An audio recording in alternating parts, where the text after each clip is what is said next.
Hello my love, so I'm just tapping in with a really quick reading for you today because I felt like just doing one on what is the future of the two of you and where is the connection going. Are you actually going to be together? So that's what we're going to focus our energy on today, and we're just going to get cracking with it. I'm actually going to start off with this as deck number 1 and this as deck number 2. I want you to go to the deck that you are most drawn to, and forgive my trampy look that I've got going on today. I've just done the school run and I thought just going to record for you deck number 1, deck number 2. So let's have a look at, are you guys destined to be together? Now obviously when it comes to the word destined, I'm a great believer in free will, and I don't actually believe too much in life is predetermined. Some things are, so you're probably always going to get married or have kids, but who you choose to be with, who you choose to have your kids with, you know, if big things are going to happen in your life, they were probably always determined before you came to earth, but nothing is set in stone because you have got free will. So who you decided to have your kids with will be up to you, you know, with your free will. So let's have a look at the two of you. Are you destined to be together? So you've got the Six of Swords, Six of Cups. We've got over the Six of Cups, the King of Pentacles. Are they destined to be together? We're jumping out in twos. Seven of Swords and the Eight of Wands. And the overall outcome, oh goodness, Five of Cups and Seven of Cups. And let's just get the overall outcome for you. These cards are desperate to be read. I haven't read for them in ages, so they're like, we're going to go for it. Let's get the overall outcome of the two of you. Okay. So the overall outcome is the Queen of Swords. We're going to break this down because you've got clumps of cards. Okay, Six of Swords, where you are at this point in time, your person has probably took a little bit of a step back from the situation, and you're a little bit unsure on where it is going and what is going to be happening next. You've probably you've been doing a lot of self-healing, and you've left a lot of rubbish in the past. Okay, you're like, right, this situation happened, this is how I feel about it, I am going to leave it here and just focus on myself. And this is where the waning moon is happening. Okay, so when we're waning, we are talking about releasing and surrendering. So there's been a place where you've been feeling a little bit vulnerable from this situation, and you have now decided to leave it be, focus on yourself, release and surrender, and see where it takes you. Now, where it takes you and the overall outcome is the Queen of Swords. So what I was talking about, free will and the two of you being destined together, it's going to come down to you at the end of the day. Your logical mind on this might be the one that says, you know what, all this stuff has happened and I'm not entirely sure if I want to give this a second chance. And I'll read you the other cards in a second. There is a chance of a second chance here, but you might decide that this is not actually what you want. You can have everything you want at the end game, and you'll be there like, actually, do I want this? Do I want this relationship? Is it something that I want to invest my time in? And with you being the Queen of Swords, you'll have the raging storm, the tempest. You will voice what you need to say, and then you will make your choice. So the overall outcome of if you are destined to be together, it is going to come down to you. And that's where that free will energy is, okay? So where you are at the moment, you're having this healing time, you're taking time out, you are reflecting on what has happened, and you are moving yourself forward, releasing toxic or darker situations and focusing on what is right by you. And you could potentially ice the situation with the Queen of Swords. You might not see it yet, but you will have that choice. Now, your person's energy over here, the person you're asking about, you've got the King of Pentacles and the Six of Cups to begin with. So your person is thinking about the memories between the two of you, okay? They're thinking about them perhaps in a much more stable position. You know, they're like, oh, maybe the way I handled it in the past, perhaps I've let the person I love go and I shouldn't have done that, you know. And I just got that saying, you only know you love her when you let her go, okay? So you've got this memories coming up, and your person thinking about them and thinking about them in a much more kind of stable position. And they're like, well, did I let the situation end? It shouldn't have ended at that point in time. Did I handle it right? And there's foresight here. No, sorry, hindsight. They're thinking about hindsight. And then with the clairvoyance kind of coming up with the King of Pentacles here, they're looking at the foresight as well and thinking what's going to happen next, which is a bit like where you guys are. I'm just dead hot in my jumper. Hold on. Let me just take it off.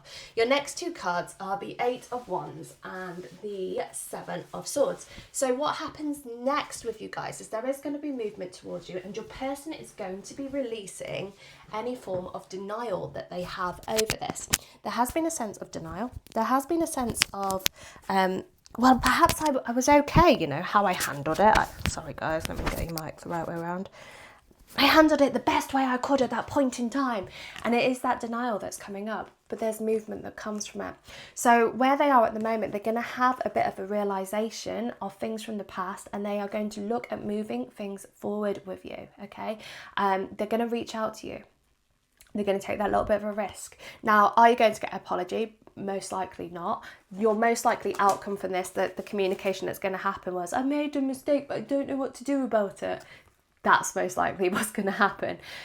They are going to make some choices on this with the movement coming in. They are going to be planning what they want to say to you, but when it actually comes to it, they might just spew it out a bit like word vomit, and you'll be like, well, there wasn't actually much substance in that, which is where your Queen of Swords come in. However, the overall vibe of this is you will have the chance to talk to them and work out if this is something that you want. They're at a sense of a loss here with the Five of Cups. I also feel that people around them have been trying to sway them in one way or another into what to happen next, so they haven't even been trusting themselves or what choices and decisions they're making. They've been looking to other people to resolve situations, and again, that leads to a state of confusion for them. They can see the potential with the Church in the heart, okay, so they can see potential for the two of you to be together with an emotional relationship, perhaps marriage, but they are thinking about how they've handled things in the past. They haven't seen that they've done anything wrong, and that's where that sense of denial comes in. So it's a bit of a choice, really. Remember, we don't have to forgive people all the time. The reason why we forgive is for our own peace, okay?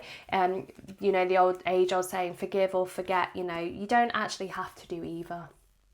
If you want to hold on to a grudge, you can hold on to a grudge. The only thing about that is that it can cause negativity for you. And obviously, being your reader, my primary focus is on your healing and how you move forward rather than your person, okay?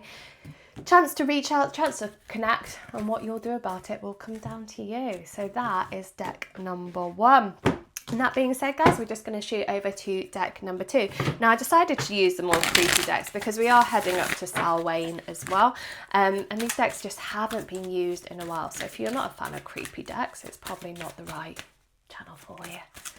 I love my creepy deck. Okay, can you tell me what are they destined to be together? So I said on deck 1, if you just tapped in, tuned in, turned on, that you always have free will, okay? So when we talk about destined to be together, some things in life are predestined and some things you have free will. So for example, I got hit by a car, which was part of my spiritual awakening. That was probably always going to happen. And obviously I have 2 kids. That was probably always going to happen. But who I chose to have the kids with, what path of spiritual work I decided to do, that came down to me. But that's a story for another day.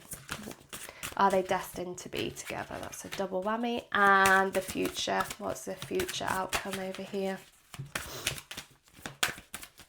So you've got the 10 of Wands. 10 of Wands, you have not got the 10 of Wands. You've got the 10 of Wands, 7 of Cups, 8 of Pentacles. Together you've got 3 of Swords and Strength, and the outcome of the 5 of Wands. Okay, hold on to your knickers, everyone. Let's start with the outcome. Conflicting energy. There is a battle here on head versus heart. So when we're looking at the two of you being destined to be together, there is going to be this conflicting energy, and there is going to be a battle of your heart pulling you one way and your head pulling you the other. So again, it's going to be a free will situation. You will decide whether this is the person that you want to spend your life with. And at the moment, it's not looking too positive unless they buck their ideas up and start moving things more in a positive direction. You are going through a place of heartbreak and pain at this point in time. Okay, you're going through a lot of sadness, there's a lot of heaviness, there's this feeling of I've had my heart broken, I feel sad, I feel sorrow, I feel lost, and this is where you are at the moment, and you are gaining that inner strength at this point in time while you are going through this heaviness. I know it's a cop-out to say that, but I have to just tell you as it is, there is heartbreak where you are at the moment, and this is why you're probably going to be conflicted in the future with the two of you being together, because you'll be like, well, you hurt me so much in the past, your actions were shady, you're a little shitbag, and I don't actually know if this is something I want, and that's where your conflicted energy comes up. You've got the 10 of Wands, 7 of Cups, 8 of Pentacles, so at the moment you're working through the burdens of being confused. So where your person has left you in this sense of you know, they've left you heartbroken, they've left you lost, and you don't actually know what happened. You're probably a bit confused. You're like, one second we were fine, and then the next second you acted this way, and suddenly I'm not where I was. You've thrown me kind of under a bus, so to speak. Like, I don't know where I'm going or what is happening next. So you're feeling quite burdened by the confusion of it all, and you're trying to work it through right now. Now, where your person is, where are they at the moment emotionally? Let's have a look at that. Where's your person that you're asking about emotionally? So they are also feeling sad over the situation. 5 of Cups, High Priest, Hierophant. They are also feeling sad about the situation, and they are in a bit of a mist of chaos. Now, what they're doing at this point in time is they are trying to discover the truth of it. So they are working through their own shit. Now, this is potentially why you might feel they threw you under the bus as well. Okay, there's a sense of, I focused on myself, I did what was right by me, and I've left this kind of weight, I've left this hurricane behind me, this tornado, and I've been focusing on myself. And now they're there and they're learning the spiritual lessons from it. They're feeling a sense of loss and wanting to reconnect with you. You can see the cards over here, like connecting with the ghost, and I just got Halsey Ghost. That song's a great song, actually. But there's chaos in it, okay? So where they are at the moment, they are feeling a sense of loss, and they're trying to work through that on discovering their truth over it all. Like, did I handle this right? Did I handle it wrong? So are they going to reach out to you? That's the next question, isn't it? It's my baby singing. Are they going to reach out to you? So you've got the Knight of Pentacles, 8 of Wands. They are going to reach out to you, but it's a bit slow. So you expect some delays in them reaching out to you and communicating with you. And when they do communicate with you, that's when you'll have the chance to talk it through. But like I said, your head and your heart are going to be conflicted and perhaps battling one another on what the right thing to do is here. So are you destined to be together? I mean, at the end of the day, it's going to come down to you. If this is something you want to progress, can you get over the hurt and pain that they've caused you? And if you can, there's potential there, but there's going to be a long journey. It's a healing journey. It isn't about the destination with you guys. It is definitely more about the journey. Now, if you need me for individual readings, I'm doing same day return on Instagram or Facebook, £10 a question. Just drop me a message. I love you all lots, and I will speak to you soon. Many, many blessings. Ciao.